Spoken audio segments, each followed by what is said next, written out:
Hello, everybody. I am Patrick Daugherty. Welcome to week one of a good football show, Fantasy Kickoff, served by Applebee's. I am joined today by John Daigle, Kyle Dvorchak, and Denny Carter, where we will get to all of your questions, all of the biggest week one storylines. Guys, thankfully a real quiet week with the injuries this week. Nothing really going on this morning. No stunning last-minute scratches that ruin everything, including all of our lives. Trey Sermon, the big news of the morning. Consensus top 30 running back. He was healthy scratched by the 49ers. Zach Moss, not that we had we're pinning our DFS season-long hopes and dreams on him, but also a surprising healthy scratch. A lot of people had him ranked ahead of Devin Singletary. He is out. We've got stuff going on with the Ravens running backs. We got stuff going on with Saquon Barkley. Just a lot of news this morning. Daigle, I will throw to you about the 49ers and Bills surprise scratches. What is this? What do you make of this? What is this change in DFS? What is the pivot for Trey Sermon? Just how are we supposed to get our lives back in order? It's slightly shocking, yes. The initial reports are that it is a true healthy scratch, as he worked on the scout team this week. Of course, was the team's number 2 during the preseason, but perhaps that was by default without Wayne Gallman. With Wayne Gallman scratched, with Jermichael Hasty as an undrafted free agent. There are just so many leans into this, but I will say what this has done to my rankings in particular, and I know others are high on them as well, is that Mostert is now arguably a low-end RB1. You can actually argue him inside the top 10 because we saw last year when healthy for his first 4 games, he was treated like a workhorse over both Jarrett McKinnon and Tevin Coleman, obviously both with other teams right now. And now it's Hasty and 6th-round rookie Elijah Mitchell, who was actually rarely used during the preseason. So we know the Olympic sprinting speed he has. We don't know his vision. We know nothing else. So I would feel very secure in Mostert. You could argue about game script, and perhaps that's why we wanted to play Sermon. I talked about him in our preview show because it just made sense the way it goes. But also, if the 49ers reach that 3-score game script in the second half, Mostert could actually be a big beneficiary of that as well because he helped set up that lead. So we are pretty much all in on Mostert in our DFS lineups the moment we get off this show. So we have no snap count concerns there because we know that Mostert's one of those guys that his team has not really ever trusted him to stay healthy, but The fact that they're healthy scratching Trey Sermon would seem to suggest they're going to ride Mostert until the wheels fall off, basically. So basically, you're not worried about any surprise kind of 1A, 1B situation with Jermichael Hasty or maybe even the rookie Elijah Mitchell. Apparently I'm seeing my cameras now in focus, so we're just going to wipe this off really quick and hope for the best here. I may back up a second, but no, I'm not worried about those 2 running backs. We are just starting Mostert. I think it's that simple. If we start overthinking the touches for Mitchell and Hasty, it could get bad for us all in a hurry. That is the right approach. I think rapid fire real quick to Denny and Kyle. Raheem Mostert or Saquon Barkley today? Denny. Oh, Mostert, 100 times out of 100. Kyle? Yeah, very obviously Raheem Mostert. I have the floor, I feel for touches for both of them is Saquon Barkley go out and hardly play at all, whereas Mostert, they're not playing Jermichael Hasty. It's just not going to happen. Are they going to make Trey Lance a running back? It's not. The floor for touches is so much higher, and the ceiling is just as high as well. So it's kind of obvious to me that it'd be Mostert. So you're saying the season-long team that I oriented around Saquon Barkley, the totally fever fine. Dream Saquon Barkley squad. Yeah, everything will be totally fine today, is what you're saying, right? Yeah, for sure. So Denny, so that was the shocking news from this morning, Trey Sermon and Zach Moss. The unshocking news of the week was the Ravens running back situations, what we were getting slammed, people just asking constantly in our chats, people tweeting at us. What's your final take on the Ravens running back situation for this week? Is Tyson Williams pushing for top 20 value? Are you afraid of any of these other guys mixing in this week on Monday Night Football against the Raiders? Not particularly. I mean, John Harbaugh has made it clear that Tyson Williams has, picked up the playbook, has exceeded expectations since the beginning of August, when there wasn't much expectation for him to emerge on the depth chart. He did. Even before the injuries, he was looking like someone Baltimore would have to get involved in some way, or at least could, was comfortable with if something happens to their running back. Something did, as you may have heard. And so I think for week one purposes, it's hard to say. Like Latavius Murray seems like the kind of guy who could easily take over the backfield. He really fits, as John Harbaugh said, he really fits the way they want to operate in Baltimore. So I think in the medium and long term, it probably is Murray. But for this week, it's Tyson all the way.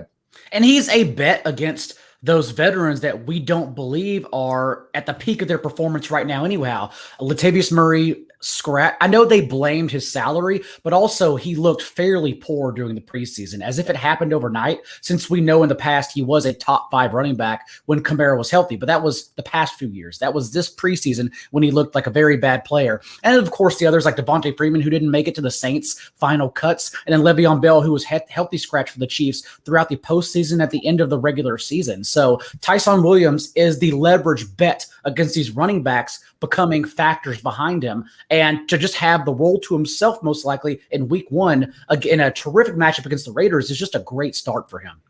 Yeah, I will say, I think you guys both have the correct take on the Ravens backfield, and I don't think you're going to disagree with what I'm about to say, with Latavius Murray, apparently, according to the Saints media and the Saints coaching staff, he just didn't look the same this summer. But is also a guy who last year did remain one of the best backup running backs in the entire league. And as we know, he's on paper an amazing scheme fit for this Ravens offense, where Lamar Jackson and the offensive line are going to do like most of the heavy lifting, and you can almost average 4.5 yards per carry in your sleep as a running back in this offense.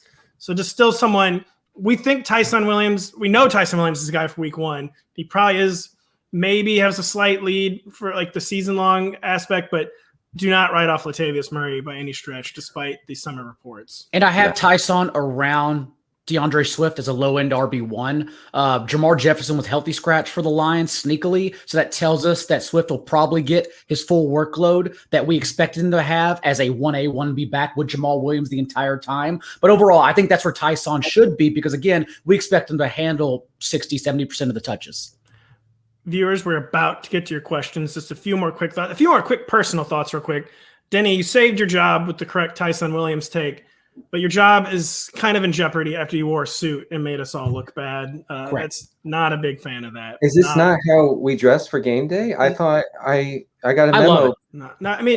You have a shirt that says NBC on it, and you elected not to wear it. I got a memo from NBC headquarters said you better be in a suit, and I went out. I bought this suit just yesterday. With the legal battle, you might be on higher level emails than me at this point. So actually, maybe we were all supposed to wear a suit. I'm sorry, I've never not worn a suit on game day. Before we get to your questions, Kyle, asked the final thing: the two big name injuries of the week, both whom are playing, Austin Eckler and Saquon Barkley. Season long, are you treating both as top 20 running backs or not? DFS, is the risk level just too high with Saquon? Is the risk reward appropriately calibrated with Eckler? What should we do with Austin Eckler and Saquon Barkley? Yeah, I think the risk reward for Eckler is okay. He wasn't a player I was dying to get in my lineups. Even if I had not known that he had some sort of injury risk here, I think he's fine. I probably won't end up having much of him just because I think there are better options just throughout the running back range. But if someone told me I threw Eckler in a few lineups, I wouldn't chastise them for that. Saquon Barkley, I don't really think the risk reward is even worth it. You're not getting some sort of super cheap punt option that could be Saquon Barkley. You're still paying a reasonable price to play Saquon Barkley. And it seems so obvious that throughout the offseason leading up until this week, the team has signaled that week one was not going to be a Saquon Barkley week. We're going to see Wayne Gallman from this team a few years ago. We're going to see any other middling starting half backup running back because they're not really incentivized to go out and jam him 30 touches in week one. So I think by week 5, 6, I hope we're seeing normal Saquon Barkley by week 5 or 6. I would bet on it by then. But week one, no, I'm not playing him. I thought about he might be a little sneaky. No, I just think he's not a good play anymore. Yeah. I'm not crying real tears about before the show started, and I'm not emotionally just a shell of my former self. It is finally time to get into some viewer questions. We're going to start with one of the themes of the show. John F. on YouTube wants to know, Devin Singletary or Kareem Hunt in standard league as my flex. We can also tackle it from a standard league perspective, but also from the PPR perspective. Mr. John Daigle, we will go to you. And you can use this maybe to share your Devin Singletary thoughts. Zach Moss also a surprising healthy scratch, although we can all count number of times I said, let's not draft Bills running backs as a whole this offseason. And now we're here and there's just one to worry about. Matt Breida doesn't even profile as a goal line back. He's more of the splash play individual. In a game, I like the Bills across the board. We talked about it in our preview show, a good football show midweek on the Thursday edition. We both do a Wednesday and a Thursday edition. And just the fact that the Bills or the Steelers off season, what it revolved around was releasing two of their top three starting corners, injuries and absences, including Bud Dupree also leaving for Tennessee throughout their front seven. So overall, now that we know it's basically just Singletary, I'm comfortable starting him over Kareem Hunt, although Hunt's matchup is enticing. I just expect to be more ground and pound and more Nick Chubb in this one. Yeah, I mean, this is quite the vote of confidence from the Bills and Devin Singletary, but we do, I mean, as an industry, we loved Matt Breida as recently as 12 months ago. And there were some summer smoke signals that the Bears are like legit Matt Breida fans. So if you had a league where like waivers weren't locked this morning, I would definitely add Matt Breida as fast as possible and just consider him in the mix, like immediately on like watch lists, basically. Because Matt Breida, I mean, so when we failed with the Dolphins, we're like, well, I guess he was just a Kyle Shanahan creation. But there was a lot of – he's a guy who could make big plays on all three downs. So Matt Breida is kind of back in the interesting pile. And Zach Moss, who – I could have sworn I was like taking crazy pills. I'm like, is this guy actually good? I don't think he's good. And it would appear the Bills don't think he's good. Singletary has some interesting splits. If we can do that for just a second here. In 3 games without Moss last year, Singletary had averaged 4.5 targets and 14 rushing attempts per game. He didn't make much of it. That's the issue. And the Bills do not establish, as we know. And I don't think there's a great chance of them trying to run it here. So this is standard, right? This question between Singletary. This was standard, yeah. But we could also talk from PPR. Yeah, I mean, so it's between Singletary and Kareem Chubb? Hunt as a flex in a standard league, Denny. All right, so, oh man, I kind of like Singletary. It is close, but I think we just take the touches of Singletary, who doesn't have competition now. Yep. I think it's as simple as that. And if Matt Breida comes back to screw us over, like that's just something we can't foresee. Like if he has half the touches, then there are issues to talk about beyond this. But for this game, I don't think we should worry about him. I'm going to throw to Kyle now for 2 more hot button players. I'll let you answer the question first, Kyle. Then we'll maybe give some takes. Nick on YouTube asks, Laviska Shenault or Corey Davis in standard? 2 like weirdly fascinating names. Like I can't decide if Laviska Shenault should be treated as a locked-in wide receiver 2 or a locked-in wide receiver 3. And Corey Davis, like I'm still kind of coming to terms with the fact that he might be the Jets' #1 receiver. But Kyle, what do you think here in standard leagues? Yeah, I haven't come to terms with that. I still am not entirely convinced that Corey Davis will lead his team in targets in week 1. I think it's far more likely that Laviska Shenault does that. And I think his quarterback play will be slightly better, although I think it's kind of a toss-up. But generally, also, they get like just awesome matchup against Houston. So I think both of these plays are fine as flex options. I don't think the fact that standard or half or full really makes a difference for these 2 types of players. I take Laviska Shenault. I think he's a better player. I think he's probably more likely to be his team's wide receiver 1 because I just don't trust this Corey Davis smoke from 1 preseason game. So yeah, I'll take Laviska Shenault, although I don't think it's like a slam dunk or anything. I've got a stupid question for Denny or Daigle here. I mean, we all love Laviska Shenault, but there's like a chance, say Laviska has like a big game today against the worst team in the league and the Texans. There's like a chance that like Laviska like becomes like overrated, basically. Never. Like is that not possible in the fantasy world, Denny? It depends. I mean, for his truthers, no. He'll never be overrated. But I mean, yeah, the Texans secondary is bad, but the Jags are going to play other terrible secondaries this year too. So and I think the Jags will be a pass-heavy team by default. Like, even if Urban Meyer wants to establish he's not going to be able to most weeks, I don't see that Jacksonville defense being able to generate that sort of neutral and positive game script, to establish a run and have some sort of balanced offense. So, yeah, I mean, Laviska has a great chance to go off today. And I don't think that ends after today because of his role in the offense. The Travis Etienne injury changed a lot for Laviska Shenault's potential and his opportunity in that offense. We are definitely monitor which player becomes like the gadget player, but given the archetype of all of them on offense, like they're not throwing Marvin Jones as a scat back at any point. Like they're putting LaVisca in that role. And perhaps James Robinson becomes more of a receiving back, although I somewhat have my doubts about that too, but I'd love to see it either way. And even in saying that, Robinson clearly a low-end RB1 today as well.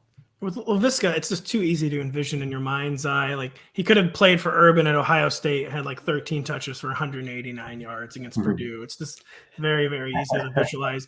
Daigle, I'll throw this one to you quickly. This is a topic we didn't hit on this aspect of the Trey Sermon news.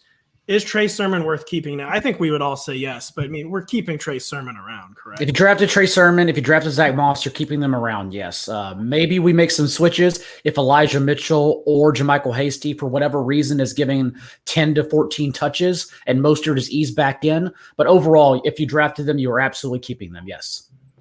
I don't know what this name is. Blade is asking on YouTube, Deebo Samuel or Marquez Callaway in PPR.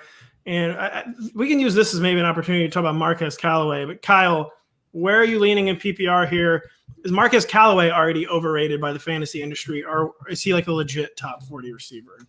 Yeah, I mean, top 40 is not an incredibly difficult bar to clear. I believe I have him ranked inside my top 40 on our composite ranks. I still probably wouldn't play him over Deebo Samuel because I'm convinced that Deebo Samuel, doesn't take a lot to convince me that Deebo Samuel is a vastly better player than Marquez Callaway. Even if Callaway probably does lead in like target share and air yards, I think Deebo Samuel, even seeing a fewer amount of targets facing off against the Lions with a high implied team total, is probably a better play. And that name is actually pronounced Bladder Eek.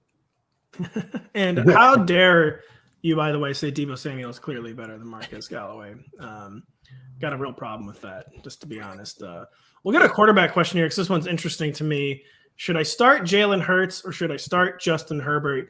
Herbert, maybe his worst matchup of the season, Denny. Jalen Hurts, maybe his best matchup of the season. We know Justin Herbert is locked in forever as the Chargers quarterback. We don't quite know the Eagles' I almost said the Phillies' the Eagles' level of commitment to Jalen Hurts. Where are you leaning for week one? It's a funny game when it comes down to the actual season because it becomes a weekly game. And this week, I don't see any reason to fade Jalen Hurts for a guy, like Herbert. And, not saying Herbert's, not good or won't have a good season, but this matchup. You are saying that for him. I'm saying he should be in the CFL. That's what yeah. I mean, this is probably his worst matchup of the season. You can see here in our composite ranks on our premium products and NBC Sports Edge. We have Jalen Hurts. This is between myself, Daigle, Nick Minzio, and Kyle Dvorchak. We have Jalen Hurts, their QB 10. We have Justin Herbert as our QB 12. That does feel right. This is probably the lowest Justin Herbert is going to be all year. I mean, this is a football team defense that just terrorized young quarterbacks last year. I mean, all quarterbacks, but especially young quarterbacks. Justin Herbert was not a normal young quarterback last year, but QB 12 right there on that QB 1-2 borderline feels appropriate. And QB 10 for Jalen Hurts, like I'm glad we still have opted. Like this is kind of a ranking of like we just don't know how things are going to go season long with Jalen Hurts because if we knew if the offseason was different for Jalen Hurts, like they were talking him up all offseason, we're getting puff pieces on Jalen Hurts. Going against this Falcons defense, I bet he would have been like QB 5 or 6 if his offseason narrative had been different. So the QB 10 is this kind of admission, like we don't really know where the Eagles are at with Jalen Hurts. And to this point, it is absolutely over Herbert. Hurts' matchup is far too good, which is not what we are saying about Herbert today. So we are absolutely going Hurts, who again, only 3 full games, different coaching staff. I understand that, but just being an athlete, 12 carries per game in his 3 full starts last year. So we're playing the floor here. We are going to go to a flex question. This is a kind of a crazy one. I think the answer is the first one. But John, who are we flexing between David Montgomery, Jacoby Myers, and Jerry Judy? We love Jerry Judy. I'm suspecting more Jerry Judy questions this week, to be frank, by the way. I think it is Jerry Judy, actually. I'm thinking of David Montgomery's matchup tonight, NBC, against the Rams. But also, we have questions still that Damian Williams may come in on the pass-catching role. And that's going to matter tonight against the Rams, who are, of course, home favorites of over a touchdown and continue to be steamed up. So I have concerns about Montgomery's touch count, whereas Judy's targets I don't have concerns over. Yes, that game is probably going to go under. It's 42 total. And yes, Cortland Sutton is now back at seemingly full health. And so maybe take targets away, but just the fact that Judy earned 110 plus targets as a rookie and basically connived against himself with a league high 12 drops we don't worry about, because that also tells us he can constantly earned being open. He can separate with the best of them. And so we'll just go right back here with a shallow A-Dot quarterback in Bridgewater, hoping they become best friends starting in week 1.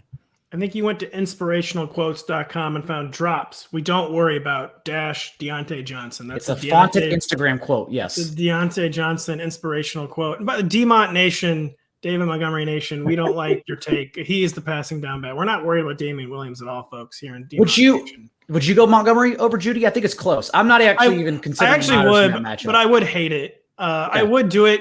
I'm just placing a bet that, I don't know, Damian Williams is a really good pass catching back. I just think that he was like, they knew they had to like flesh out their running back room base. They had horrible backups last year. They just had no plan B, and Damian Williams is like a really good backup. But I don't know, with Tariq Cohen on the PUP list, they're going to not want to run David Montgomery into the ground. So even if David Montgomery is the primary pass catching back, I am worried about Damian Williams having maybe a bigger role than I was anticipating. But I'm kind of just thinking that David Montgomery is going to be his own primary pass catching back. But this is hard to say for sure. Mm-hmm. Producer Steven, can you pull up our wide receiver consensus ranks? I want to see where we're at with Jerry Judy here. And it's also just, again, I keep reiterating this, but it's very true. Just the matchup for Montgomery, it's so bad. I think I'd play Tyson. I know I'd play Tyson over David Montgomery. It's real bad. So we got Jerry Judy probably right here on the wide receiver 2-3 borderline. I'm probably the highest. I either had him 22 or 23. Not sure which two are getting fired for having this wide receiver 28 and wide receiver 30. But I mean, so Jerry Judy, what are we pinning our hopes on with Jerry Judy, Denny? Is it just going to be target dominance? Is it just too good of a fit with Teddy Bridgewater? Why is the consensus from all of us and basically the industry that he should be ranked higher than Cortland Sutton? And just why are we so comfortable with him as a second-year breakout? When Daigle, they weren't like big red flags, but outlined some of the red flags, the drops last year, the prayer yards. Why have we decided collectively that Jerry Judy is the guy ahead of Cortland Sutton? You want me to go first? I do. I will. First of all, I want to answer Joel in the chat. Yes, my tie is salmon colored. Yes, that's exactly correct. And yeah, we talked about the kind of the difference between Judy and Cortland Sutton on a recent good football show. Teddy Bridgewater seems like the kind of quarterback who will be more comfortable throwing to spots on the field where Judy has excelled, not necessarily Cortland Sutton on the boundary, deep shots. Not that Bridgewater is not capable of that, but that's not typically how he's operated. So he seems like a better fit for a pass catcher like Judy. And we also can't forget that, Judy almost, was top 5 or 6 in air yards as a rookie. His peripheral stats were really, really solid. And Cortland Sutton coming off that injury, I know that he is reportedly 100% healthy. I think you still have to have a little, let me see it first before you go all back in on Cortland Sutton, because he's an excellent player, when healthy.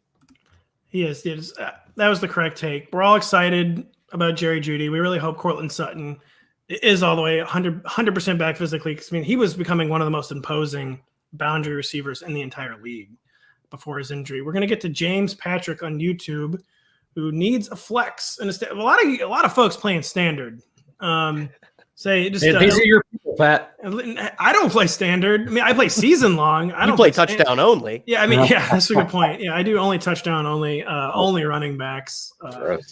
We're having a meeting in 2 years, but if we should add receivers to my home league. But James Patrick needs a flex in a standard league between Javonte Williams, Jamar Chase, and Sonny Michel. That's a really interesting group of people, Kyle.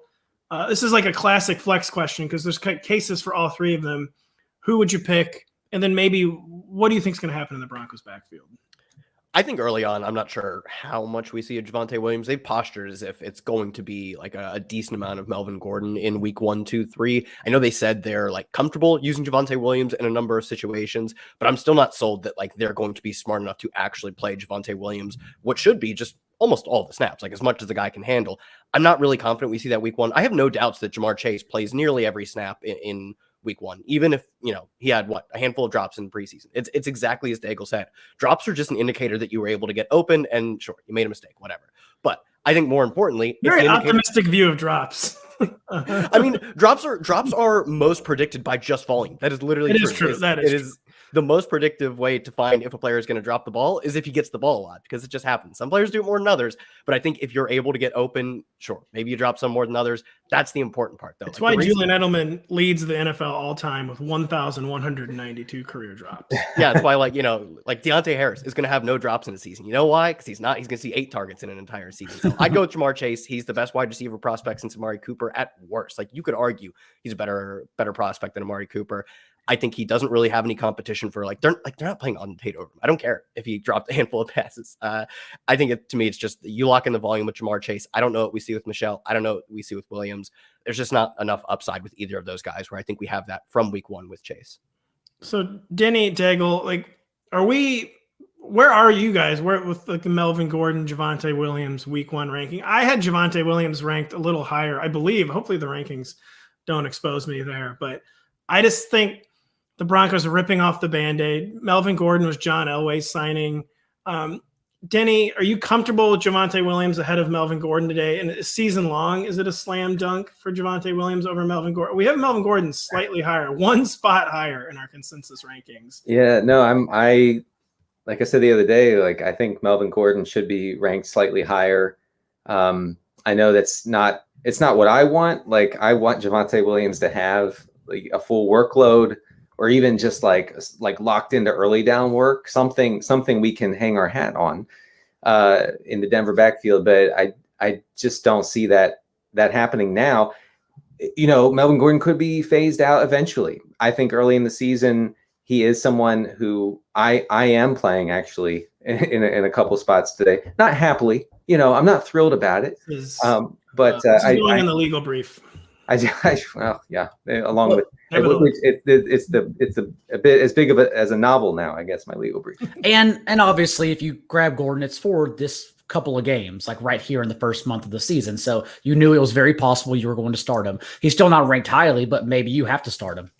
Daigle, we're going to go with you for this next question. Mm-hmm. A very interesting one, a very interesting flex question. Do you go with the upside of DeAndre Swift? Or do we go with kind of the floor safety of Myles Gaskin and what's going to be a low scoring kind of slug it out game in New England?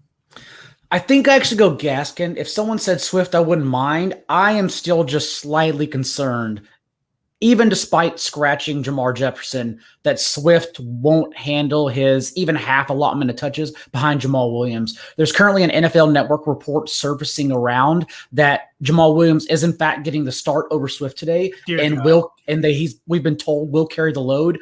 The issue is in that report is that sure, that's what they want him to do, but also are they going to leave him in? The Niners have moved now to 9.5 point favorites. They were at 7.5 at one point. Are they going to leave Jamal Williams in even when they're down by 3 scores and throw it to him? If so, that's tremendous for Williams if someone's forced to start him. But I am concerned that Swift will even see that 1B role behind Williams today as they slowly work him back. We are halfway through week one of a good football show, Fantasy Kickoff, served by Applebee's. And to celebrate the halfway mark of the show, I want to put everyone on the spot real quick with a non-fantasy question. Who wins the Dolphins-Patriots game today? Kyle Dvorchak. Take a stand. Who's going to win this game? I didn't realize I had to take such an ardent stand. I'll go with the Patriots. I think they have a comparable defense. Dolphins were a really good defense last year, but they were also very much buoyed by unsustainable things the defense does, like turnovers. So I would say I'll go with Patriots. I think they probably have a similar offense, similar defense. And I would guess they are a better coach team. I think that's pretty fair to assume. Denny Carter, one word: Patriots or Dolphins?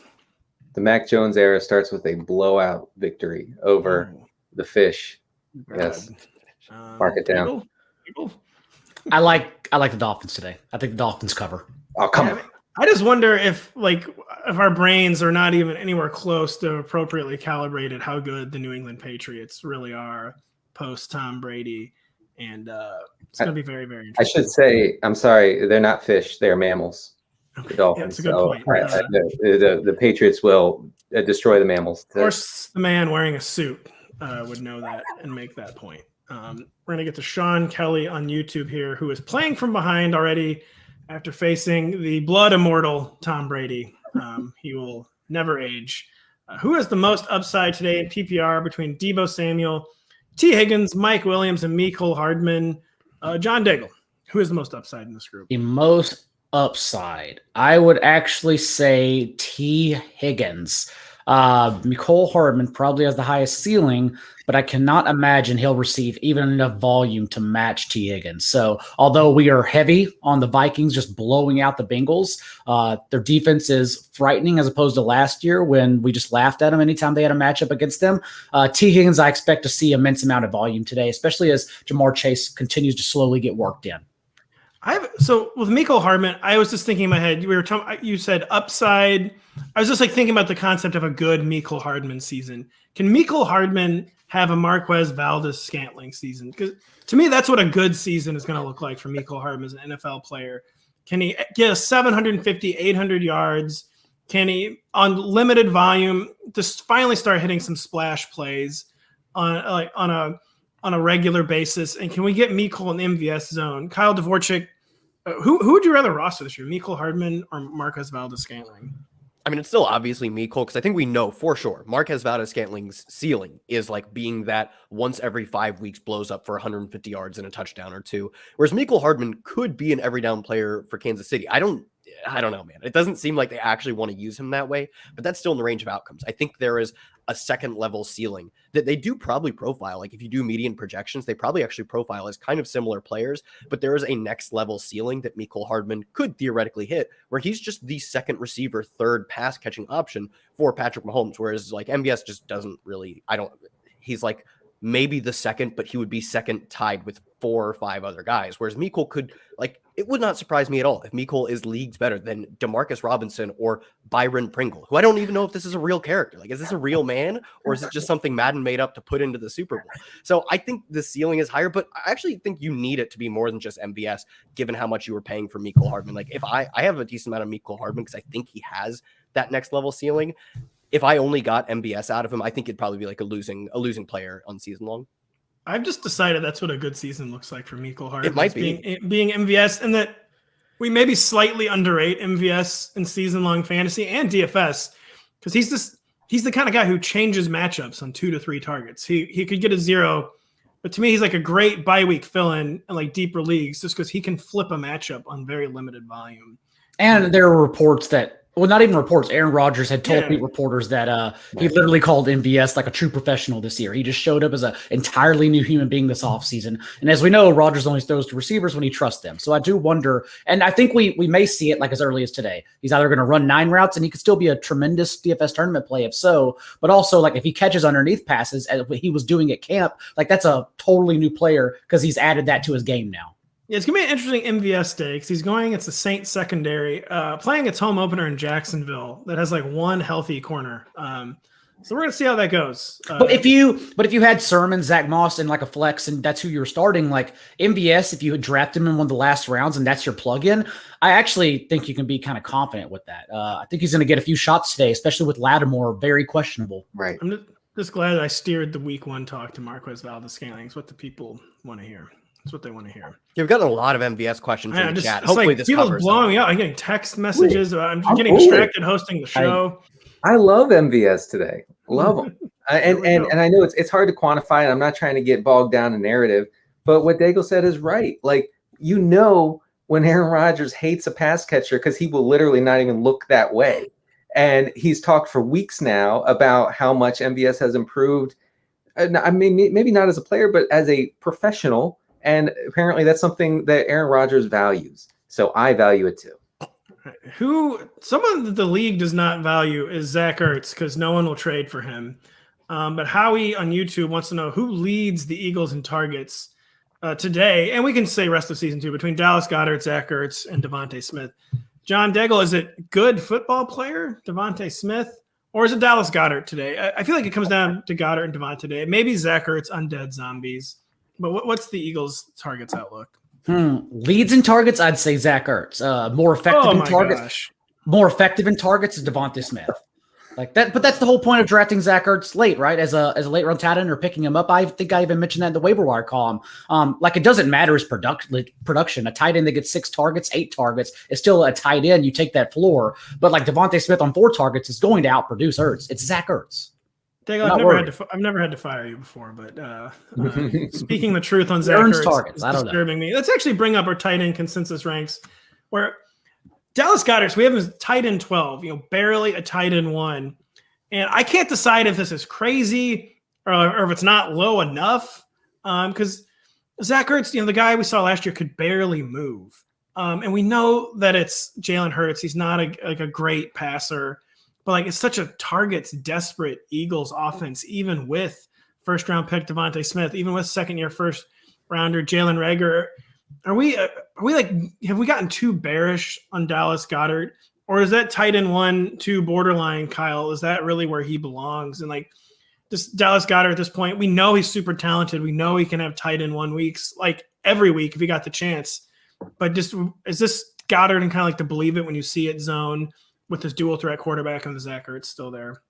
Yeah, I think you laid it out perfectly. I personally don't really have any questions that Dallas Goddard is a good tight end. He's been more efficient than Zach Ertz every year that they've played together. It's quite obvious that he is the more athletic, better playmaker, but I have problems with Dallas Goddard, the situation and the fantasy, the fantasy upside, the fantasy floor even, because like how often do we see part-time tight ends end up being tight end 1s? How often do we see part-time tight ends on teams that are going to have a quarterback who will convert pass attempts into rush attempts every single week be tight end 1s? It is pretty rare. It's just a volume game. Simply the numbers don't allow him to have more than a tight end 8, 9, 10 upside, and he has to be hyper efficient to get there because I'm not convinced he can out-target, or at least his team will let him out-target Zach Ertz, even though I think he's vastly more talented. I think he'll be a top 10 talent-wise tight end in the league, but we're playing the game of fantasy. We're not playing the game of picking the best players. He's a part-time tight end on a team that's going to run the ball a lot. That's hardly tight end 1 material. That's a shame how accurate all that he becomes touchdown dependent, like pretty much every other tight end in fantasy except for the top guys. With as long as Ertz is in there. All right, Denny, I'm glad you started talking, so I'm going to throw to you on this one. Davis Maddock on YouTube is asking a question. Myles Gaskin or Mike Davis for today? That is a much better question than I'd expected Davis to ask. So, Denny, who are you feeling between Myles Gaskin and Mike Davis? And maybe like give us your quick thoughts on Mike Davis, like season. Is this for real happening? Mike Davis every down back again for the Atlanta Falcons? No, I'm very bearish on his prospects for the whole season. You're a Gallman truther. Is he on the Falcons? Am I right? He is. Yeah, right. I mean, not today. He was scratched. He was scratched. He was right because he's only been there for 20 minutes. Give him a break. Right. But but for today, I think it's clearly Mike Davis. I think that his path to touch upside is there. I think that this game has a really great chance. This Falcons-Eagles game has a really great chance to shoot out.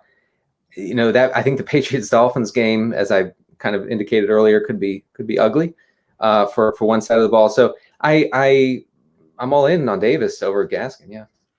All right, Davis Maddock, we got you covered. We love you. Thanks for dropping by. Steve D on YouTube, wondering CEH or Mostert. Very close in the ranks. Well, these are guys, the rankings probably weren't close until this morning. I kind of settled on Mostert as the RB 18. I have CH like 15 or 16. Daigle, yeah. Who are you doing here? Maybe just give us your quick CEH thoughts. Man, this one's really close. I think given the matchup, it is. Oh, this one's really close. I know it is. I think I'd still start CEH, and I can't even tell you that's the right answer. I think I'd still start CEH, though, knowing the total, knowing that it was very limited sample, I understand, but the 2 drives he played with Patrick Mahomes before his ankle injury, he was on the field on third down, which that was not the case last year. They put Darrell Williams on the field in third down every situation. And so basically CEH in that limited sample became what everyone wanted Antonio Gibson to become, and Gibson was not treated that way during the preseason at all. And so just given that, and again, it comes down to the matchup that at first I started thinking it would go under given the Browns' defensive upgrades and how slow they played last year. They took 36 seconds in between snaps in their matchup with the Chiefs, and that even though they were down 19-3 at the half, which forced their hand to pass the ball.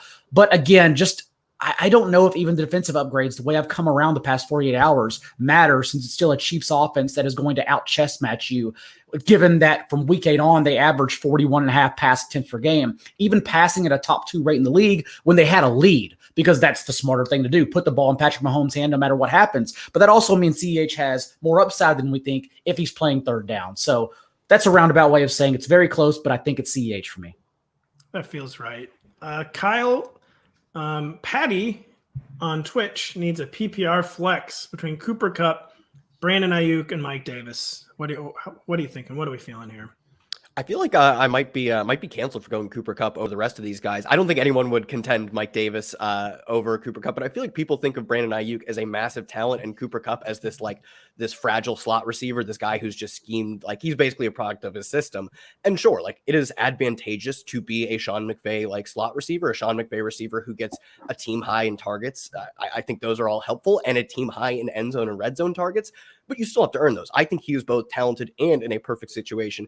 And now we're getting the upgrade to Matt Stafford. To me, there's just so much certainty with Cooper Kupp that sure, like maybe in theory, Brandon Ayuk as a talent has a higher ceiling. But I think when you're actually just getting down to the nuts and bolts of projecting these individual players, Cooper Kupp now getting the infusion of Matthew Stafford, it feels kind of obvious to me is the pick here. Denny, we got Air White 54 on Twitch, Darrell Henderson or Kareem Hunt and PPR. This one's pretty fascinating and pretty close. And I know all Darrell Henderson questions need to go to Daigle, but what are your thoughts on this one, Denny? I'll give it a shot. Because of likely game scripts in the LA-Chicago game on NBC tonight, I like Darrell Henderson. And I don't know if Sonny Michel will be, extremely involved here. Have we heard anything? Did I miss anything over the last 40 minutes? Not really. And that's to me, it's one of the big early season questions. Like, I think they acquired Sonny Michel to be the early down back. Right. But that it's just so early, he's early in the playbook process and in a very complex offense that I have Darrell Henderson ranked. Can we bring up our composite rankings, Steven, on Darrell Henderson and Sonny Michel? Because they are probably very, very, very close. And I think this is just the closest it's going to be all season. And then one of the early season storylines I'm really following is how Sonny Michel fares with this early down role. The issue is also in that it's week 1. Maybe down the road it'd be much easier, but week 1 with Sonny Michel, the last report we had, him still learning the playbook. Maybe it does mean this is the game, at least this one time for Darrell Henderson, and favorable game script indoors at home. We have Darrell Henderson fairly comfortably ahead of Sonny Michel, and I just wouldn't be surprised if this is the final week for that. Right. Because for what they gave up for Sonny, a 4th round pick, it doesn't sound like a ton, but for Sonny Michel, that's a lot. That's we believe in you. And as we've talked about all summer, these Rams comments on Mr. Darrell Henderson are just so universally negative that it's I will say Hunt is not a hateful play by any means in a potentially back and forth high scoring game against Kansas City. And he is obviously the pass catcher out of that backfield. I just think that the likelihood is that the Rams will be in position to give Henderson more touches than Hunt gets against the Chiefs today. All right, I'm fishing for a few more questions right here. Oh, some of these usernames, folks, I can't answer your question if your username is shoot me. I just said that out loud, but I can't answer your question. Sorry, that's actually me in chat. As you, of course, that was actually me as when I had Trey Sermon as my RB2 in fantasy. So yes, okay, we can move on from it. I'm just sitting here fishing for what are some of these? You guys have some interesting names, folks. Russell Wilson or Matthew Stafford, full PPR. I feel like this is Denny. This is Russell Wilson, right? Does PPR change this though? Because that's important. It's full PPR. Well, half PPR, I'm going Stafford, but no, I'm kidding. I feel like I have memories of Russell Wilson catching a pass on a batted ball occasionally. Let's not confuse the folks. You're making it sound like that, like we're actually banking on a PPR upside for. Yeah, no, Russell Wilson's matchup is fantastic. Xavier Rhodes is out for Indy. That secondary is not all that intimidating anyway. I think that new offense, coached by Shane Waldron, is going to be good for fantasy. Maybe even good for the team of the Seahawks. We'll find out today. Real quick, true or false? DK Metcalf going to drop 2 TDs today. What do we think, folks? What? It's true. Very, very true. Very, very true. I've seen this question asked twice, so I'm going to answer. But I think we're not Lamar Jackson, correct? I mean, Lamar Jackson's number 2 overall quarterback play, right? You have 2 good quarterbacks. Congratulations, but no, it's absolutely Lamar Jackson in a runaway. This is a crazy flex situation. Julio Jones, Jerry Judy, or Najee Harris. Kyle Dvorchak. I'm going to put you on the spot with. This is probably the toughest one we've seen today. Congrats on playing in a 4-team league, I assume. This is like, who gets to start these guys? I would go Najee Harris. Like, I think Julio Jones maybe puts up a fight here, but Najee Harris, you're just banking so many touches. Like, you were banking probably top 5 opportunity share among running backs week 1. It's just such an automatic lock. Now with Anthony McFarland out of the question for a few weeks, you're not getting Benny Snell like coming in on 3rd downs. It's just not happening. So for me, negative game script, more targets, positive game script, which doesn't seem awfully likely versus Buffalo. But if it happens, more carries. I think Julio Jones could have a very good week. But if you can lock up like borderline 20 opportunities, if not more, you just kind of have to and move on. Real quickly here, Darrell Henderson, Corey Davis, half PPR, John Daigle. I'm assuming we're going comfortably with the running back touches, correct? I don't know about comfortably, but we'll go. I keep going back to the same stat everyone's citing. Corey Davis, 10 targets on 13 preseason routes from Zach Wilson, but also the fact that Elijah Moore wasn't available for any of that. So it probably misconstrues the target share just a hair. And so I'll back up, even though if you do have Corey Davis, you probably are confident with him as a strong wide receiver 2, wide receiver 3 in this friendly matchup against the Panthers. We'll say the reason, guys, that Denny is wearing a suit is because he very, very seriously adjusts the ranks. He has a video on the biggest reasons for rankings adjustments this week. We want everyone to watch it, and we're going to throw to Denny's video about what made him adjust his ranks this week. Steve? Hey, everybody, it's Denny Carter from NBC Sports EDGE with another installment of Adjust the Ranks. This week, we're starting with the Green Bay Packers, where Packers head coach Matt LaFleur said this week that basically he's going to test the urine of his players to make sure that they are hydrated. When asked about the heat in Jacksonville, where the Packers are playing this week against the Saints, LaFleur said, quote, "Every time they pee, you want it to look clear." So we're talking about a head coach talking about the urine color of his players. I actually think this is a good thing. I think if you have Aaron Rodgers, if you have Aaron Jones, Devontae Adams, MVS, whoever, Robert Tonyan, it doesn't matter who you're starting from the Packers. This is good because you know they're going to be as hydrated as humanly possible because Matt LaFleur is on the case, checking out the urine of each player to ensure that they are consuming enough water to withstand the crushing September humidity and heat of Jacksonville. Adjust your ranks. Next, we go to Atlanta Falcons running back Mike Davis, who tweeted this week that tomato is a fruit, so technically ketchup is a smoothie.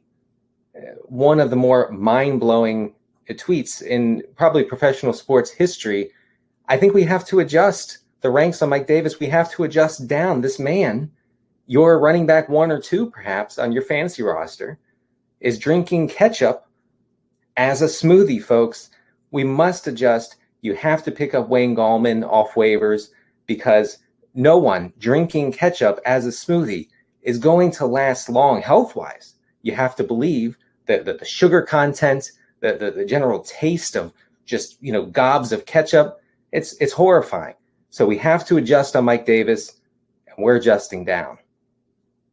Once again, this is Denny Carter from NBC Sports EDGE reminding you to adjust the ranks. Truly speechless. Hey, look, truly speechless. That's analytics. I don't care. That is analytics of the highest order. I mean, analytics. I think that's why I've never seen such high level analytics. There are so many people very confused right now. I know. Denny, we're gonna stick in Denny's sick, twisted mind with Denny's kicker corner because this actually is like right now is usually like when a lot of people are like adding their kickers in season long, and we're gonna get to Denny's kicker corner and see Denny's top 10 kickers for week one. Kickers, they make or break matchups more than we would like to admit. So, Denny, what are your quick kicker thoughts here? Right. So, Younghoe Koo, I'm worried about him long term because Arthur Smith really just doesn't kick many field goals like traditionally when he was in Tennessee. But I think you can start him comfortably this week along with the other elite kickers, Harrison Butker, Tyler Bass in Buffalo. I don't think the weather is going to be too crazy there to affect how you should treat Tyler Bass. Some of my streamers for this week include Robbie Gould, who might still be on waivers, your waiver wire. Maybe no team this week could see better, more positive game script than the 49ers. That's what we're looking for in our kicker selections. Also, the Panthers' new kicker, they cut Joey Sly, they released him, and they have Ryan Santoso, who I think we all know, and from his stops on practice squads. But anyway, that I like him as a desperation option against the Jets in a game that could see Carolina score a lot of points. So you're not you don't hit the lock button on Joey Sly with the Houston Texans because he has resurfaced with the Houston Texans. Right. Yes, I don't. Although Joey Sly's biceps are still tremendous for a kicker, and he never misses arm day. I am not playing him against Jacksonville today. We are here in the very stretch run of the show. Carson is very concerned about Najee or Mostert. I mean, we're not even thinking twice about this one. It's Najee Harris and the touches, right? That's right. No second. Let's see here. Sir Blue has a super flex question. Sam Darnold or Raheem Mostert? Kyle, there's no way we're starting Raheem Mostert over the quarterback, correct? Yeah, I don't think so. I mean, it looks like a actually quietly enticing game overall, both sides, if you had Wilson or if you have Darnold. I think it was a game Daigle and I have both kind of talked about on various shows that, like, early on when the lines got released, it was worth betting the over. Sam Darnold gets a lot of good weapons, offensive-minded head coach and good offensive coordinator, which is the stunning opposite of what he's had for his entire career. So, although, yeah, sure, there's some systemic risk that Darnold is bad, you still expect to see, like, from mediocre quarterbacks much more points than even a middle RB2, even high-end RB2. So yeah, Darnold, but good for you on having Mostert on your roster. Yeah. Daigle, Mr. Waivers, season-long half PPR, are we dropping Ronald Jones for Latavius Murray? No, we are not. We're keeping Ronald Jones. He didn't see the field again after that fumble. We don't know what's going to happen in the future. Also with Gio Bernard, I assume he played very few snaps, limited snaps because of that ankle injury coming into the week. So you're also keeping Gio Bernard, and we have to see how all of this shakes out in week 2. Maybe we drop Ronald Jones in week 2, but the same goes for Zach Moss. Same goes for Trey Sermon. It's not that I even believed in those players. I've talked negatively about them quite a bit, but it's the fact that, like, we have them now and we don't know what happens today in these games. So it makes zero sense to drop them 5 minutes before the game. What if all of a sudden you have Trey Sermon and Mostert, who is injury prone, gets hurt today, and then you drop Trey Sermon just because you were angry? Like, no, we don't react like that. So hold and let's see what happens. Maybe we drop on Tuesday or Wednesday, but that's what the waiver wire column is there waiting for you on Tuesday morning for. We're almost out of time, but this is really weird. The producer's telling me we need to talk about my second flex spot in one league, and is it Michael Carter, Elijah Moore, Cole Kmet, or the mentor Darrell Williams? I don't know why we're talking about this, but Michael Carter, Elijah Moore, Cole Kmet, or Darrell Williams? It is absolutely Elijah Moore after the correct answer. Keelan Cole and Jameson Crowder were ruled out. Thank you, John. Absolutely, Elijah Moore. Also, Devontae Moore or Brandon Ayuk in a really thin, league where you only start 3 receivers. I don't know why we're talking about this, but Devontae Smith or Brandon Ayuk, guys. Devontae Smith for me. I may have put Devontae Smith in there right before the show began and was desperately seeking validation for that decision. If you're a football guy, you're playing Smith. That's true. I'm a football guy. Yeah. And we are football people, and we are out of time for today's football show. So thank you so much for coming to week 1 of a good football show, Fantasy Kickoff, served by Applebee's. John Daigle has a final thought here before I get to plugging some stuff. What is it, John? Because we're all updating our lineups as Pat already talks, I know. Just be aware that OBJ is a true game time decision. Apparently, he won't even make contact before the game. They're just going to have him run test and see what happens. So with everyone flocking to the 3K receivers on DraftKings. Terrace Marshall, Marquez Callaway's 3,400, Elijah Moore, Rondale Moore, Donovan Peoples-Jones. You can plug them in the flex while also leaving a Tyreek Hill or Nick Chubb option in the afternoon games ready to go in case Beckham's ruled out. If Beckham's ruled out, leave yourself at least 400 to 600 in salary and swap to Marquez Valdez-Scantling instead. So, but just make sure it's in the flex. That way you can leverage that option in the afternoon games. Really glad you mentioned one of the most important players of the day that I have neglected to mention at any point during the show. But thank you so much for joining us. We'll be back at the same time next week and every week this season. Check out our week 1 review podcast hosted by Patrick Corain, posting Monday mornings. Waivers live Monday night with Daigle and Corain, live in podcast form Tuesday morning. Denny and I are podcasting on Tuesday. All of us podcasting on Wednesday and Thursdays. Articles all week. DFS building blocks with Daigle and Kyle on Friday. Good luck today. Hit up the site all day today, all week. We will catch you later.